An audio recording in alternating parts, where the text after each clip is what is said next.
Hello and welcome to Book Lovers Companion, the podcast about books, authors, their craft and more. I'm your host Edith, and joining me from the East Coast of the United States is healthcare expert and fiction author David Shactman. Hello David and welcome to Book Lovers Companion. Hello, thank you, and thank you for having me. Oh, thank you for being so accommodating with your time and letting me do this on a Monday, not on a Friday. I really appreciate it. No problem. So, David, your book, Mortal Choice, a Medical Mystery, I would say it might be more of a thriller, perhaps.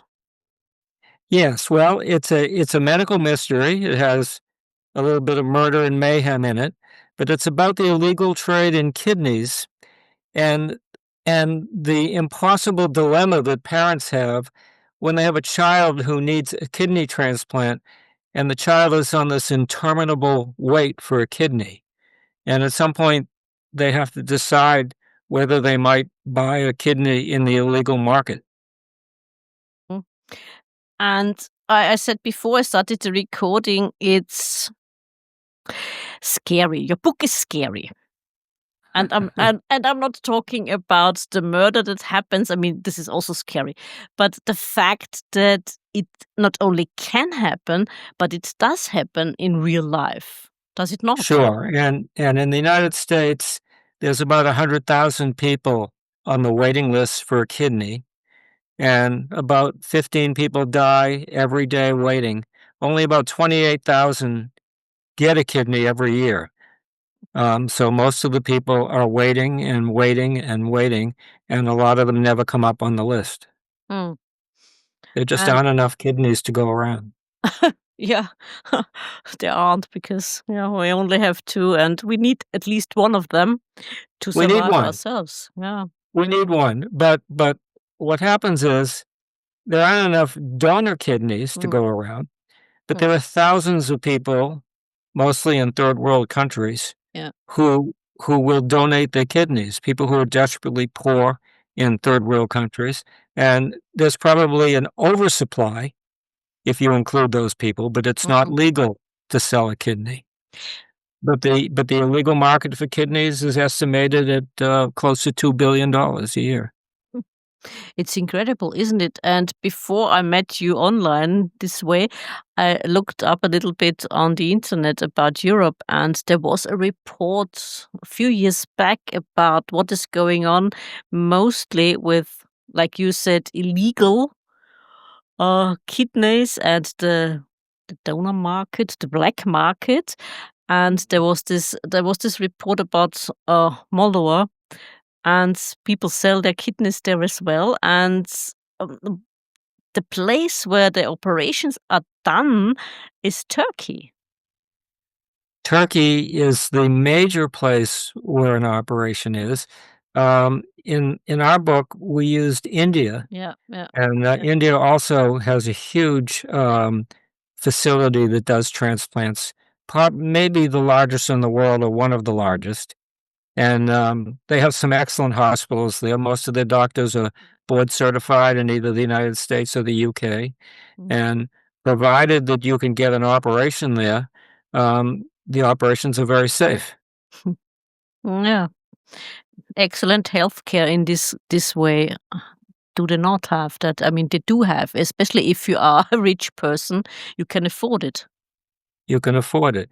Of course, the paperwork is forged because the hospital wouldn't allow a kidney transplant with a kidney that was purchased on the black market. But people fill out the paperwork and they say the kidney was from a friend or a relative or an acquaintance or a generous donor. And the hospital doesn't really have any way of policing that. And they don't really have much of an incentive because they're saving someone's life. And I suppose in the United States, it's similar to other countries where you have to put yourself on a list if you want to be a donor, don't you? If you want to be an organ donor, one way or the other, after your death, you have to be on a list, don't you? to be a donor. Yeah. Yeah. Yeah, well, yeah, I mean, we're desperate for donors, for live donors. But most people who donate to friends or relatives. Mm. So, about 75% of kidney transplants are from people who have died. Mm. Mm. And of course, people in their wills, they can specify that Yeah. when they die, that Okay. their organs can be taken. Okay, because it's the other way around here in Austria. Because in Austria, when you die, you're automatically an organ donor, if you haven't stated otherwise. Aha. So we have talked about that in the United States, but that has not happened. Okay. Okay. Yeah. Yeah. Yeah. Most people in Austria don't know that really, because it's not common knowledge here. Because if you don't want to donate your organs after death, you have to put yourself on a list, and Mhm. it's complete the other way around. Right. Right. Yeah. And that would probably be very helpful here, but for whatever reason, this country has not gone in that direction. Yeah. Well, at the moment, the directions in your country are quite, how shall I put it? Interesting. Let's put it that way. Interesting. Yes. Well, to put it mildly, let's say that. Because when you think what's coming out of your health secretary's mouth, one does wonder. One does wonder, and many of us are wondering. Yeah, I can imagine, and maybe even be afraid a teeny tiny bit. Yeah, yeah, it's Yeah. very upsetting to a lot of people. Can imagine. I mean, listening to it from across the pond, it's always like, what is going on? You listen to it and you think, this can't be true. This is. Right, and many of us feel the same way, but there has to be more of us. Yeah, absolutely, absolutely. Yes, but that's politics, and let's not talk Yes, politics. Let's talk fiction, because in your book you have two protagonists. You have an FBI agent, FBI agent, and a Boston detective, who it turns out are friends who have worked together, and they are tasked with finding out what is going on. Can you tell us a little bit about those characters? sure. Well, the main character, Cassandra Crawford, um, grew up very poor in the South, but she was a very good student, intelligent student, and she came up north and went to college in New England and joined the FBI. And she is a very uh, professional, stylish, stylish person. And she has worked her way up. It was very difficult for her to join the FBI in the beginning. There were very few black people. She's a black person. There were very few black people in the FBI. There were very few women. It was really a man's domain.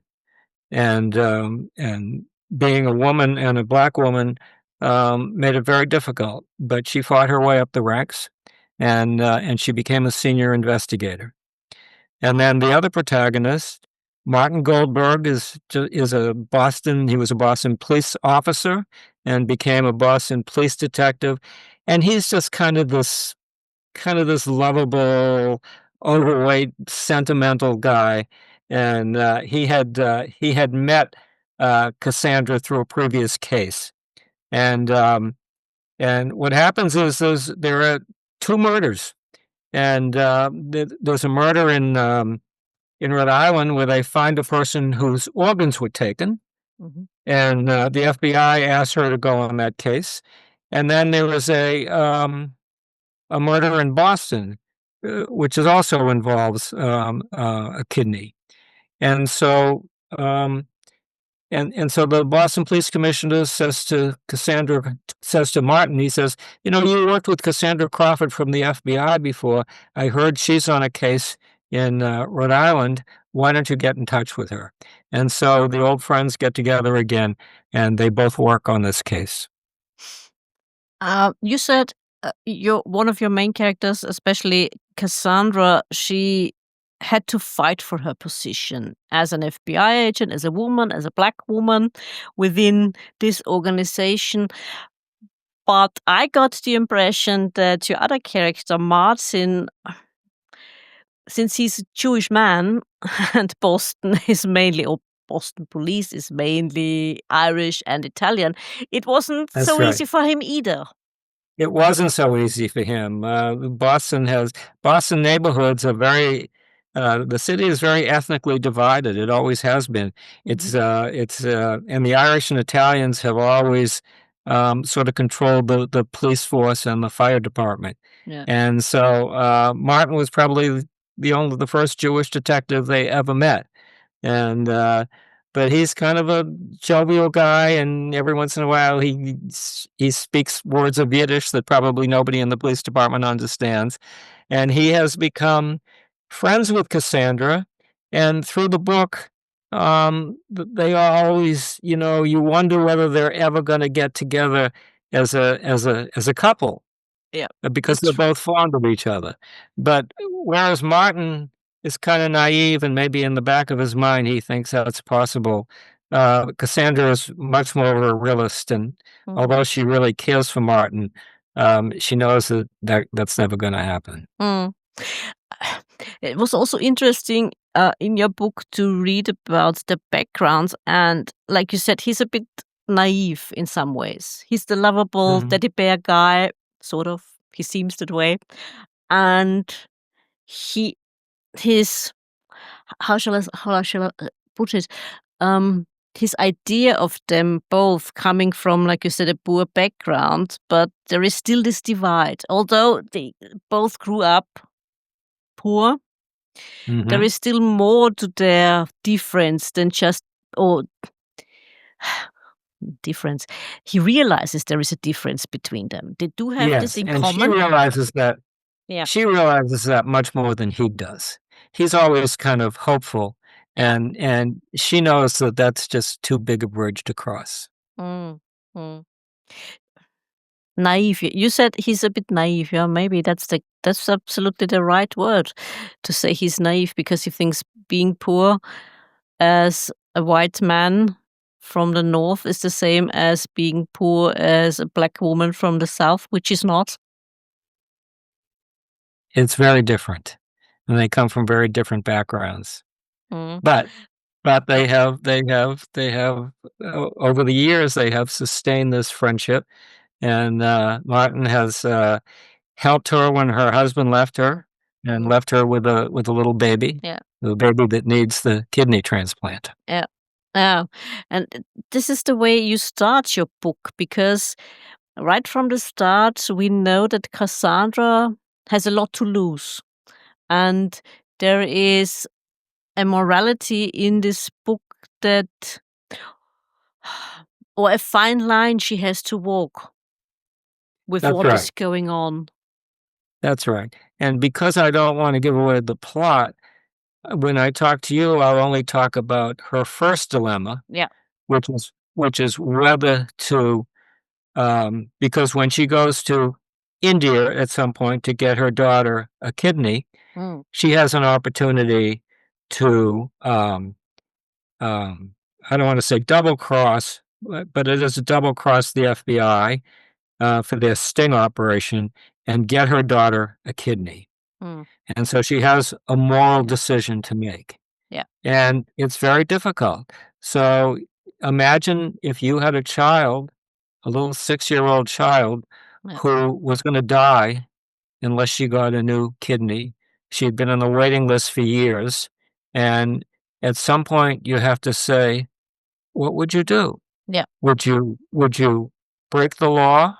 Would you take a chance in the black market? Yeah. Would you, would you go against your morals? Yeah. To save the life of your only child? How far would Very you go? difficult decision. Yeah, absolutely. And of course, as the book goes on, she has similar moral dilemmas, but I don't want to ruin the plot of the book. Of course, we do not want to give too much away. People should read the book, absolutely. And without giving too much away, because there's a lot in it in your book. But what was for you, or was there a certain event that gave you the idea, or have you been pondering it for a while before you started writing the book? What was the trigger, so to speak, that started Uh-huh. the writing of the A book? lot of people have asked me that. Um, so I was a health policy researcher at Brandeis University for a number of years. And one of the things I studied was medical tourism. Mm, And that's when people leave the country, in my case, the United States, mhm, and they go abroad to get medical procedures mhm, done. mhm, And this was kind of counterintuitive because, in the United States, we think, whether it's true or not, that we have the most technically advanced medicine in the world. mm, Of course, we also don't insure all our people, and our medicine is very expensive. And so originally, when people went abroad, they went mostly for cosmetic surgery. mm. So, facelifts and Okay. breast reduction and Yeah, interesting. all kinds of things like that. Yeah, yeah. But as time went on, they started to go abroad for much more complicated kinds of procedures. And so if you go to India or Thailand, Mhm, which has some very, very good hospitals, mhm, you can get procedures done for maybe a quarter, sometimes even a tenth of what they cost in the United States. mhm, And so this whole business of medical tourism developed. And so I researched that and I wrote about it. And one of the things I found was that people were going abroad to get kidneys. And so, I was surprised at this. And so I looked into it mm. and, that gave me the idea for the book. Interesting. Interesting that you said it started out with, getting your face lifted, your breast size reduced or blown up, and then it started to become a real issue. It reminds me a little bit what people do here in Austria with their teeth, because lots of people go to Hungary Uh-huh. to The same thing get. happens here. People go away for dental procedures Mm, also. yeah, because it's rather expensive here in Austria, and problem is if you have problems afterwards, if it doesn't work out, yeah, well, what to do? Yes, and what I found out today, as a matter of fact, Mhm, I picked up a copy of I get the Boston Globe in the mhm, morning. Actually, I read it online, mhm. and they had a front page story about IVF, in vitro fertilization, Yeah, yeah. Okay. and many people from the United States now are going abroad to get IVF because it's not covered here in a lot of Mhm, states mhm, by insurance, mhm. and it is about a quarter of the cost if you go abroad. Oh, well, I mean, it's understandable why to do it, but to go abroad is also expensive. I mean, you have to also cover the costs for the flight, for the stay there. It's not done in. Yeah, even including travel costs, Okay. it's much much less expensive. Okay. And what about, I mean, we've read about it, we've heard about it here in Austria as well. Uh, what about the cuts? Do the people in the United States already feel them or not yet? Not yet, no, Mm, no, and they haven't started, and they're not scheduled to start for a while. okay, Especially the reductions in Medicaid, okay. um, are not scheduled to start for a while. It's Mm, politically very advantageous to pass for Trump to pass the legislation, but for it not to take effect until after the next election, the next oh, midterm election.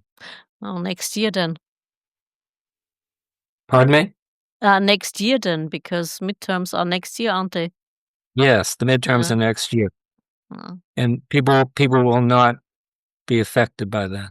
mm, okay. Now, some people will be affected by other things, but not the Medicaid Mm-hmm. reductions. Mm-hmm. And may I ask why you decided to write a fiction book and not a non-fiction book? Ah. Um, when I was at Brandeis as a Mhm. researcher, I Okay. wrote quite a few nonfiction papers and some nonfiction books. Mhm. So I wrote a book called Power Politics and Universal Healthcare: Yeah. The Inside Story of a Century-Long Battle. And that was a story of the United States trying to get universal health Mm. insurance, Mhm. which of course everybody in Europe has, but we don't. Um, and that was a book that took, about 3 years to write. That was a big project. Um, but sometimes fiction reveals truths that Yeah. that aren't obvious, in real life. And, you can reach people through fiction. You Mm. can make them feel what you're talking Mm. about. Mm. It's easier to get your message across sometimes, isn't Ho it? hopefully. I would say so. I think yes, it is because when you think not just about the black market of organs, but think about, I don't know, human trafficking, for example, or such other awful things that happen in in the real world, but when you transport it in a thriller or a mystery. Right, so it's much easier to identify the problem, Mm. which is basically what I Yeah, did, yeah, rather than solve the problem. yeah. So on whenever I'm interviewed, people ask me, Mhm. you would probably ask me if you if you had a chance. People ask me, "Do you think you should be able to buy organs on the black market?" I And wouldn't have that asked you that. I have to be honest, I wouldn't have to ask you that. It didn't uh-huh. cross my mind, to be honest, I don't mean because on the black market. I mean whether you should be able to buy them, whether it should be legal and regulated. uh, That I don't that's a think bit I so. put Yeah, I don't think so it should. so I have gone back and forth on Mhm, that issue, mhm. and I have at one time believed one side and one time believed the other side. Yeah, And of course, there are lots of pros and cons. You mhm. could save thousands of lives, and we're not stopping the trade anyway. On Yeah, the other hand, it would be only poor people would sell their organs, yeah, and it would be very exploitive and dangerous for poor mm, people. yeah. And there's also the question of kind of a commodification of the human body that doesn't seem ethical. And so there are lots of pros and cons on both sides. Yeah, No. I So agree. my book shows the problem, Mm, but there isn't any obvious solution. Now, one partial solution is what you've done in your country. You make people opt out of yeah, donating their organs when they yeah, die, yeah. and we do just the opposite. Mm. Yeah, they can opt out, but, even for everyone else, I mean, your relatives have to agree.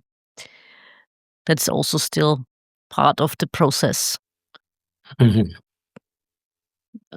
of it sounds so awful, harvesting organs from a dead body, and yeah,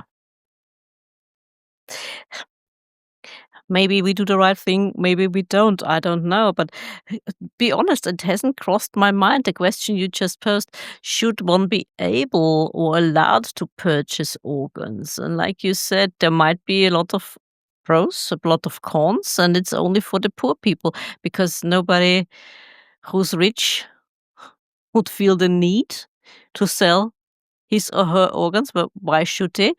And it's also interesting that you said body modification. Interesting point. I haven't thought about it that way.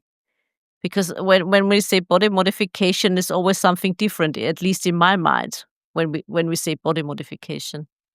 So, yeah, so, commodification, so that if we let people sell some things. We let Mm, people sell hair, mm, um, we let people, sell eggs and sperm, And in the United States, if you could go to a clinic and look through their book to find an egg donor, Mhm. some egg donors, if they're good looking Mhm. and they have a lot of education, Mhm. they can get $20,000, $30,000, $40,000 for donating their eggs, and they can do that a number of times.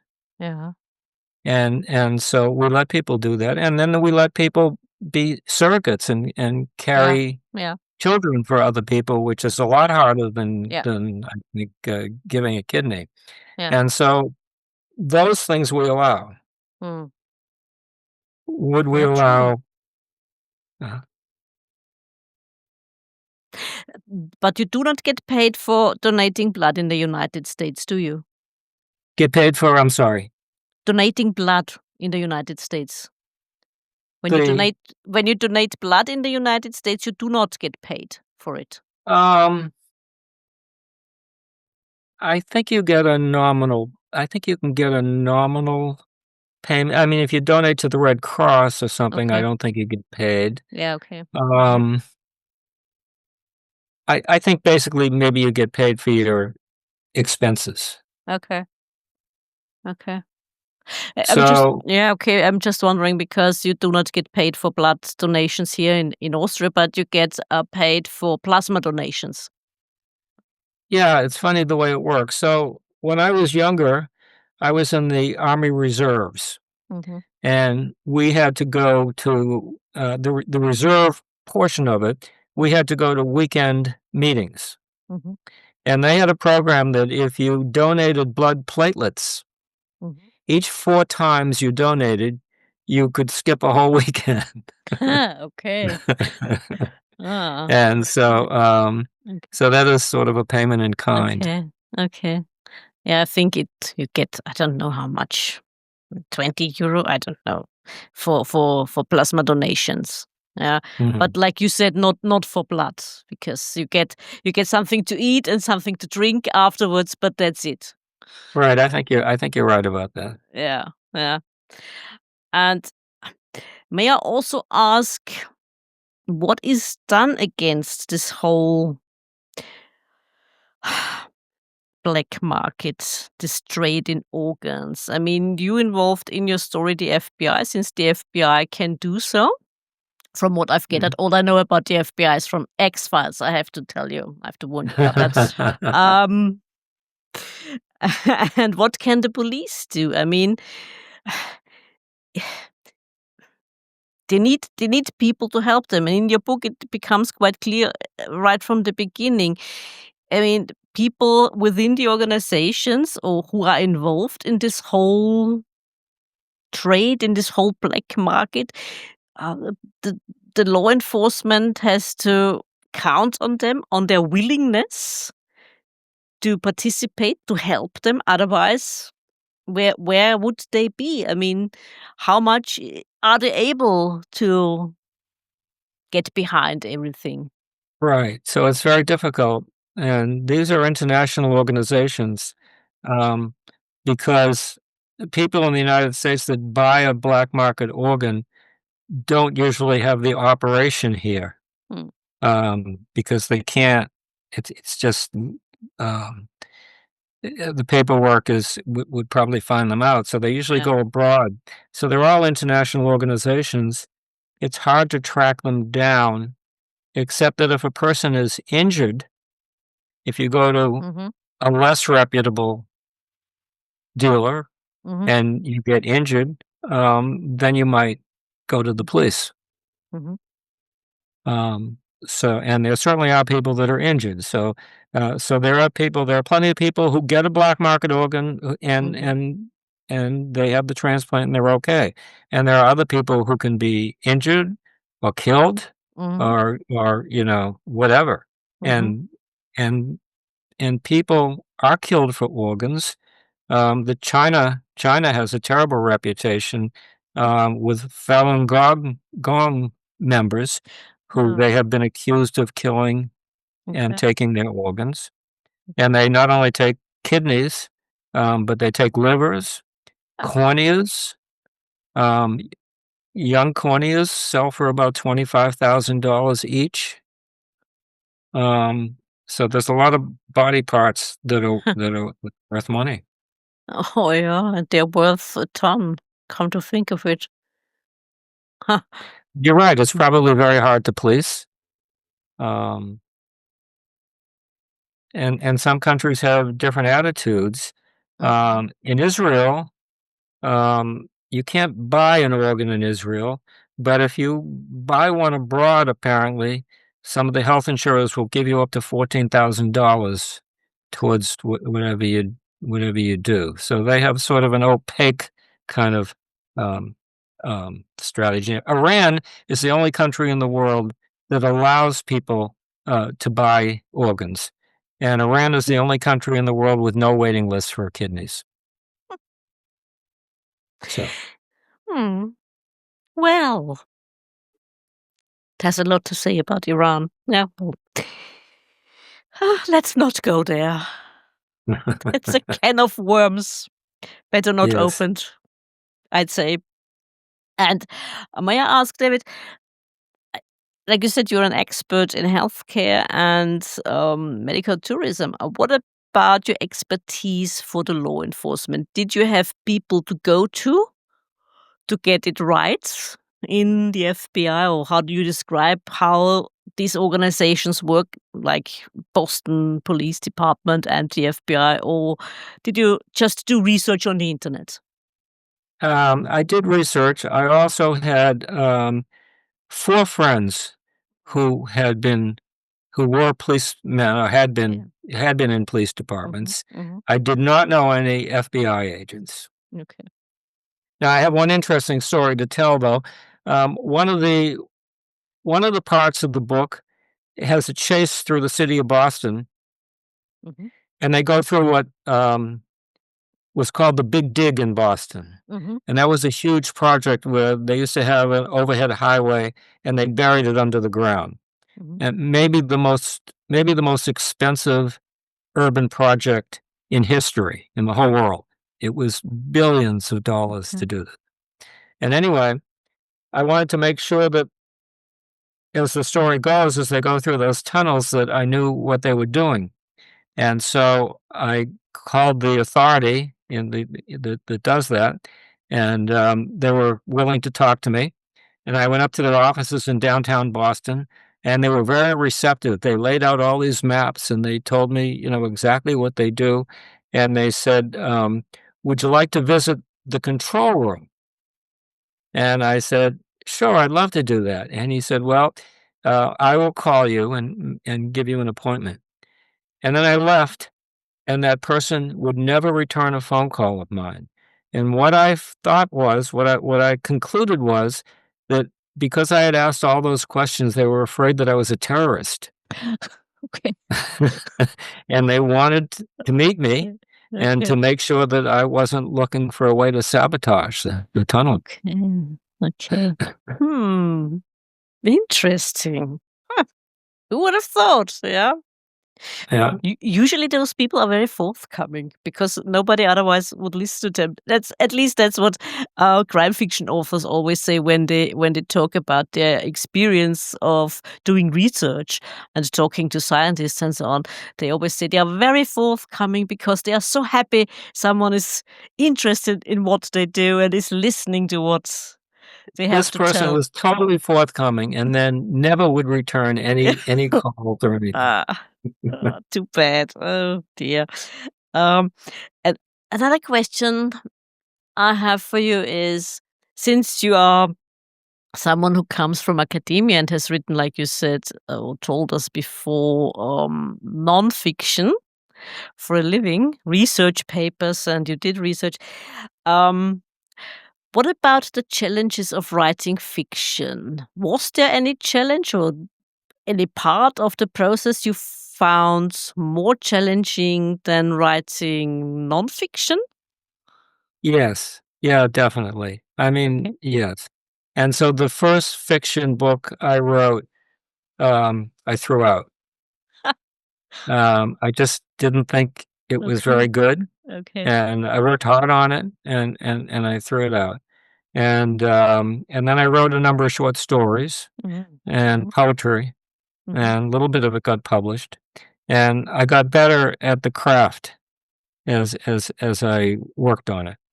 And then this book took me a number of years, because the first draft is very different. First draft was very different from the final product. And along the way, I worked with several consultants who had major changes, asked for major changes in the book.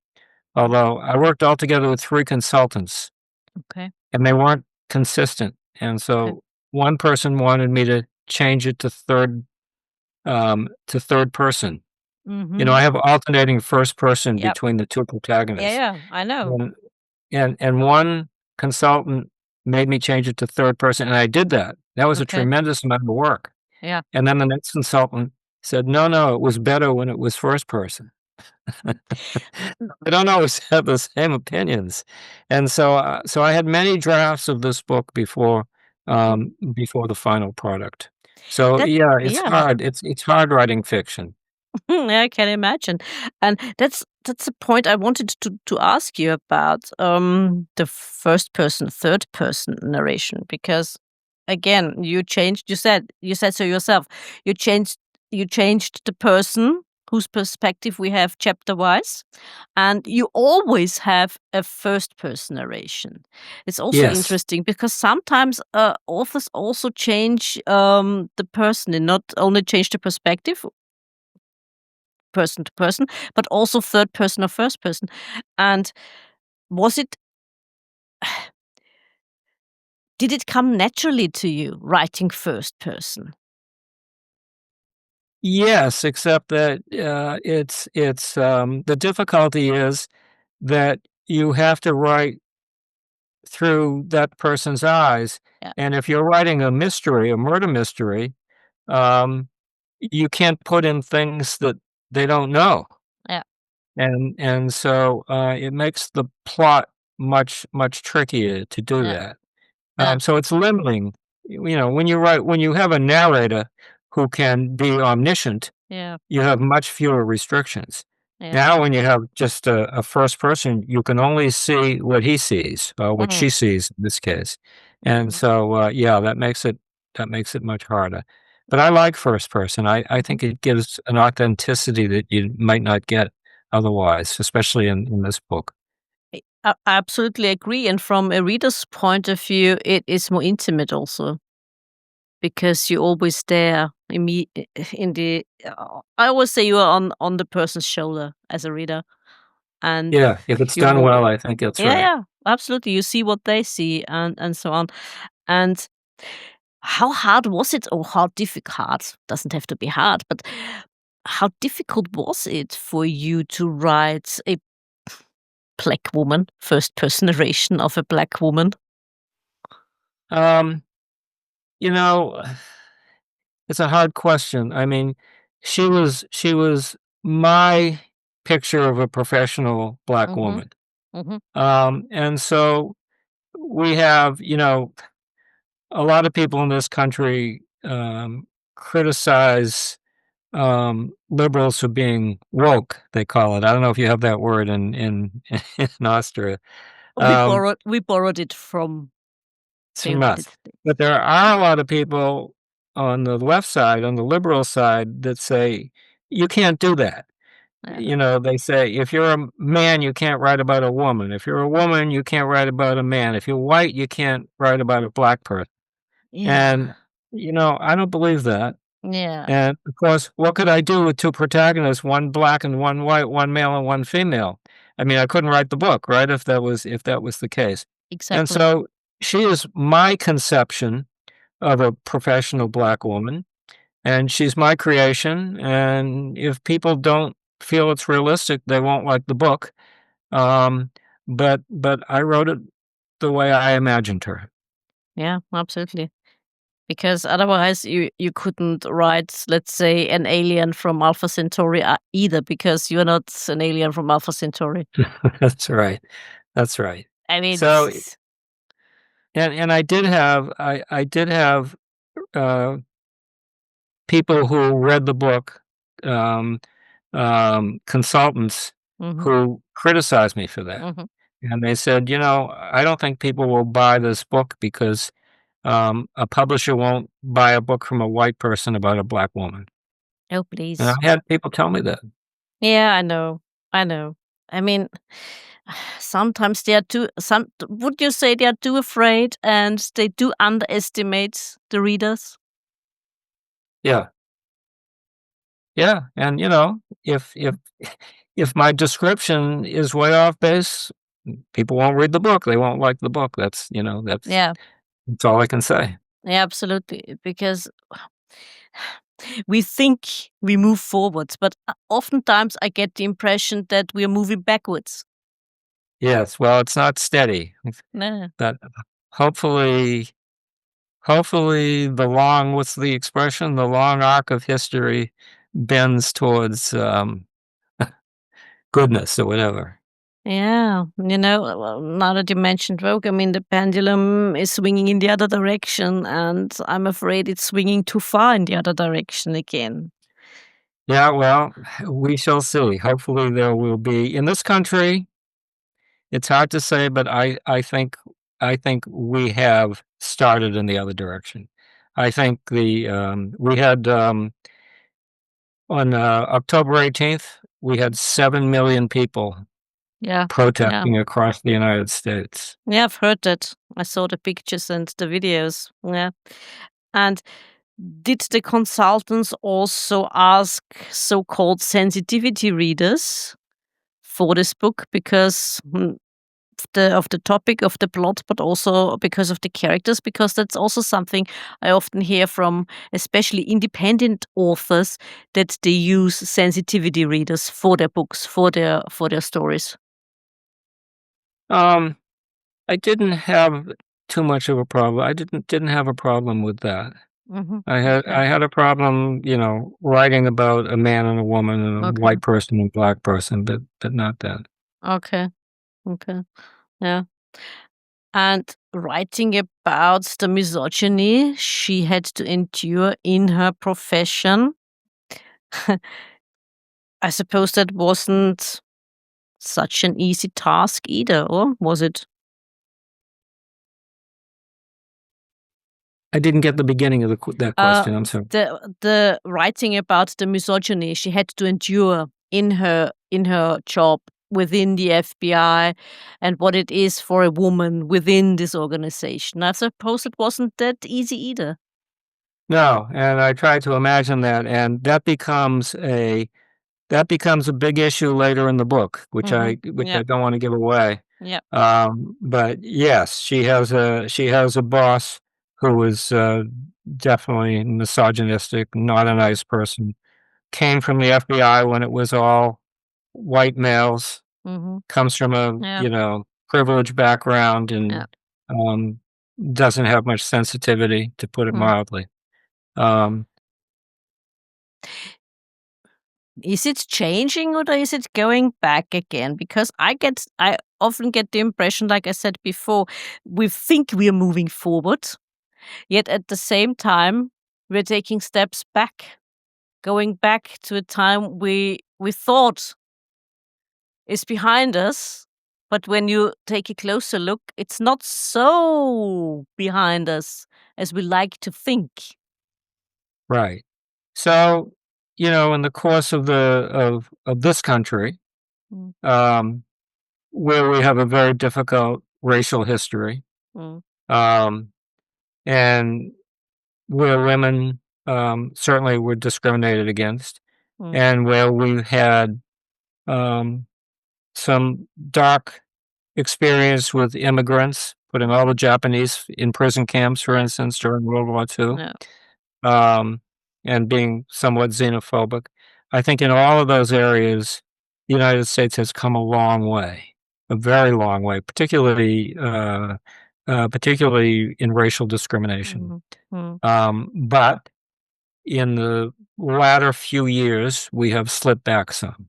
mm, So I don't think we have slipped back anywhere near where we were before, mm, but it's worrisome. mhm, And I think that this administration has made it acceptable to express prejudices, and a lot of underlying prejudice has surfaced. It was probably below the surface in years past. Interesting. Not my area of expertise, but I'm always willing to give my opinion. Yeah, because when you look at what is going on, and like I said before, we often wonder when we look at the newspapers and what is going on, and when you watch videos and so on. And I did watch parts of Mr. Hegseth's speech in front of the generals, and I think, goodness me, Yes. it reminds me of someone in the 40s. Yes, He who it's we not very name upsetting, here. and yet we see the drift through much of Europe, Hungary, Yeah, Poland. yeah. England has a revival of the conservative, the kind of pro-Brexit parties. Yeah. Italy with Merloni. We see it. We see it in a lot of places. Yeah, unfortunately. Yes. Well, we thought, like I said before, we thought we have put it all behind us. We are far more enlightened, and yet we are not. Well, I think the pendulum will swing the other way. The question is which way it will be. You know, it's not good when it goes too far in either direction. So Yeah, I let's think hope it will so. swing back. Yeah, let's hope so. Not too far. And David, may I ask, what would be your advice for any other aspiring mystery or thriller author out there? Well, probably to start at a younger age than I did, and probably to study literature rather than health policy. But this was something that I kind of wanted to do for a long time, and I just decided to do it. But I think it would have been advantageous for me to have a more academic background in what I'm doing. And may I ask, from a reader's perspective, what can we expect from you? Can we expect more from you, from your characters? Will there be more? Yes. Oh, I think that there will be 3 books altogether with these characters, good. and one of them I have finished, and I'm getting comments and criticism on right now before I revise it, and that is actually gonna be a prequel. Ah, And interesting. then, and then the third one I started doing research on, Okay. and the third one is gonna be about, um, IVF and the sale of cells and Mhm. embryonic tissues and what people are doing with them. Okay, interesting. The prequel, is it the prequel where they meet? I suppose it is the case you mentioned in your book, how they met, Cassandra and Martin? In the book, I reference a case they had worked on before Yeah, yeah, that I call the Fenway case. yeah. And that's the prequel. Yeah, okay, it is. Yeah. Great. So something to look forward to. I hope so. Yeah, I would hope to absolutely bring say that so. out in 2026. Good. Like I said, something to look forward to. Yes. From this reader's point of view. Yes. Thank you. David, is there anything else you would like our listeners to know? No, I don't think so. I've been, you asked me about writing. I'm an avid reader. And I think to be a writer, you have to love to read. Yeah. And so podcasts like yours, I think, are very valuable and it encourages people to read. Well, thank you. We try to do our best to spread the words for others. And lots of authors say they are always inspired by other authors when they listen how they write, Mhm. or when they talk about the process, how they do it. I think that's true. Yeah, absolutely. David, thank you so much for joining me. It was an absolute pleasure talking to you. And thank you for having me. I enjoyed it very much. Thank you. Please don't go away. Wait for me in the green room. I will be with you shortly. Okay. Dear listeners, I do hope you enjoyed this episode as much as my guest and I did.